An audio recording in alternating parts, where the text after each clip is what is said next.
प्यारे दोस्तों, रमजान का मुबारक महीना आ चुका है और हर मुसलमान रोजे की तैयारी में लगा हुआ है।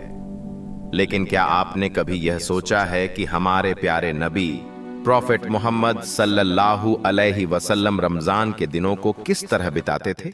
उनकी सहरी कैसी होती थी और उनका इफ्तार किस अंदाज में होता था? आज की इस बात में हम कोई मनगढ़ंत किस्सा नहीं सुनाएंगे, बल्कि उन सही अहदीस का जिक्र करेंगे जो हमें सुन्नत का असली तरीका सिखाती हैं, ताकि इस रमजान का हर लम्हा हम नबी पाक सल्लल्लाहु अलैहि वसल्लम के तरीके के करीब ला सकें। आखिर में हम उन 10 चीजों का भी जिक्र करेंगे जिन्हें इफ्तार और सहरी में खास अहमियत दी गई है। हो सकता है इनमें से कुछ चीजें पहले से ही आपके घर में मौजूद हों, मगर उनकी असल बरकत का एहसास कम लोगों को होता है। इसलिए इस बात को ध्यान से सुनिए, क्योंकि शायद यही कोई बात आपकी मगफिरत का जरिया बन जाए। रमजान आने से पहले ही हमारे नबी सल्लल्लाहु अलैहि वसल्लम इबादत की तैयारी शुरू कर देते थे। हजरत आयशा रजियल्लाहु अन्हा बयान करती हैं कि मैंने अल्लाह के रसूल को शाबान के महीने में जितने रोजे रखते देखा, उतने किसी और महीने में नहीं देखे। इससे पता चलता है कि आप रमजान का इंतजार बड़ी मोहब्बत और इबादत के जज्बे के साथ करते थे, और जब रमजान आ जाता तो आपकी सखावत और इबादत पहले से कहीं ज्यादा बढ़ जाती थी। अब बात करते हैं सहरी की। आज बहुत से लोग सहरी को सिर्फ एक खाना समझते हैं, जैसे बस पेट भरने का जरिया हो। लेकिन हमारे नबी सल्लल्लाहु अलैहि वसल्लम ने फरमाया कि सहरी जरूर किया करो, क्योंकि उसमें बरकत होती है।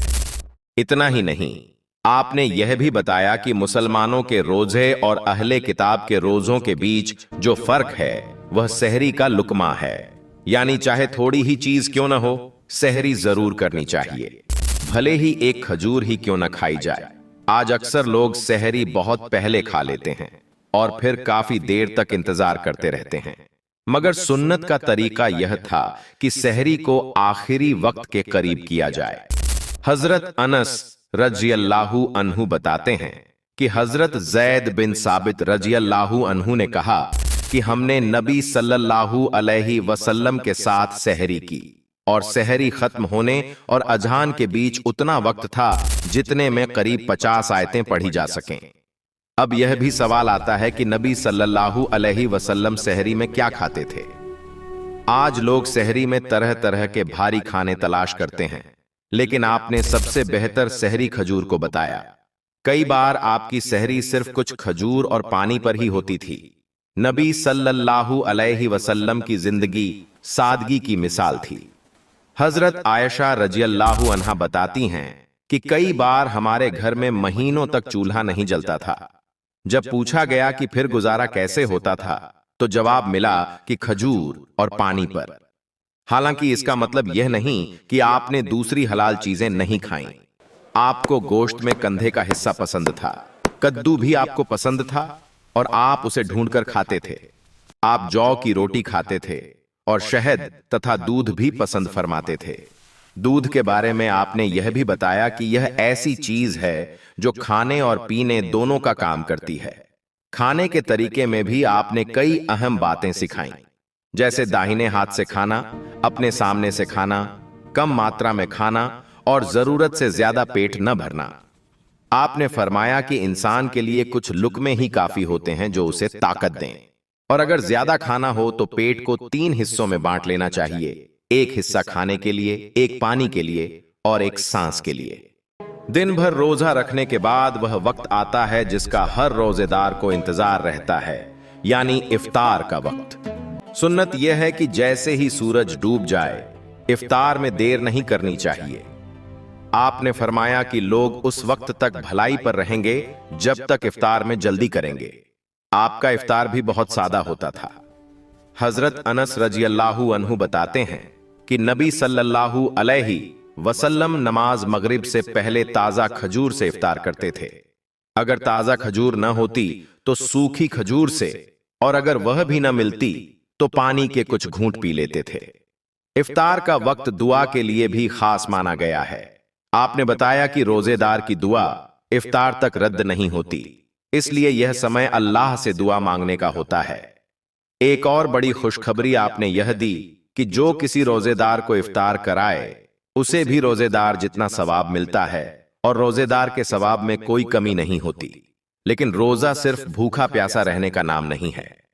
आपने फरमाया कि अगर कोई रोजे की हालत में झूठ और बुरे काम नहीं छोड़ता तो अल्लाह को उसके खाने पीने छोड़ने की जरूरत नहीं। यानी रोजा सिर्फ पेट का नहीं बल्कि जुबान, आंख और कान का भी होना चाहिए। आपने रोजे को जहन्नम से बचाने वाली ढाल बताया। अगर कोई रोजेदार से झगड़ा करे या बुरा कहे तो उसे सिर्फ इतना कहना चाहिए कि मैं रोजे से हूं। रमजान के आखिरी 10 दिनों में आपकी इबादत और बढ़ जाती थी। आप रातों को जागते, अपने घर वालों को भी जगाते और पूरी लगन के साथ इबादत में लग जाते। इन्हीं दिनों में लैलतुल कद्र की वह मुबारक रात आती है जो 1000 महीनों से बेहतर बताई गई है। अब आखिर में उन 10 चीजों का जिक्र जिनका संबंध सुन्नत से बताया जाता है। इनमें खजूर, कद्दू, जैतून का तेल, शहद, गोश्त का कंधे वाला हिस्सा, जौ, दूध, सिरका, तरबूज और अंजीर शामिल हैं। अगर कोई इन चीजों को इस नियत से खाए कि यह हमारे नबी सल्लल्लाहु अलैहि वसल्लम को पसंद थीं, तो वही चीज इबादत का हिस्सा बन सकती है। इस पूरे बयान का मकसद सिर्फ जानकारी देना नहीं बल्कि खुद को सुन्नत के करीब लाना है। खुशकिस्मत है वह इंसान जिसकी सहरी और इफ्तार दोनों सुन्नत के तरीके पर हों और जिसका व्यवहार भी उसी रास्ते की झलक दिखाए।